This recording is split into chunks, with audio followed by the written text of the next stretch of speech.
Good morning বন্ধুরা, আমি আবার এসে গেছি তোমাদের একটা নতুন রেসিপি নিয়ে। এই দেখো, জলপাইগুলো ভালো করে ধুয়ে নিয়ে কড়া বসিয়ে জলপাই দিয়েছি আর একটু নুন দিয়েছি।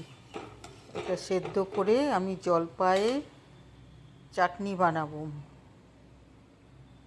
দেখো আমি কীরকম বানাই জলপাই। দেখো সেদ্ধ হয়ে গেছে, এবার এগুলোকে আমি সব মাখবো। জলপাই মাখা। কেমন আছো বন্ধুরা? সব ভালো আছো তো? সবাই ভালো থেকো, সুস্থ থেকো।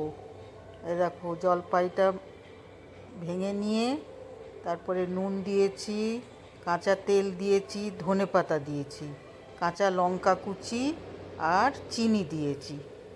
আর চিনিটা মিষ্টিটা যে যেরকম দেবে।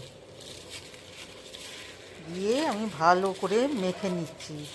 দেখো জলপাই মাখা দারুণ লাগে। কাঁচা লঙ্কা, নুন, কাঁচা লঙ্কা কুচি, নুন, চিনি, ধনেপাতা কুচি আর এই সব দিয়ে আর কাঁচা তেল দিয়ে ভালো করে মেখে খুব সুন্দর চাটনি হয়। তোমাদের কেমন লাগলো? যদি ভালো লেগেছে তো লাইক করো, শেয়ার করো, কমেন্ট করো আর অতি অবশ্যই সাবস্ক্রাইব করে দিও। সবাই ভালো থেকো। ওকে, বাই বাই, টাটা।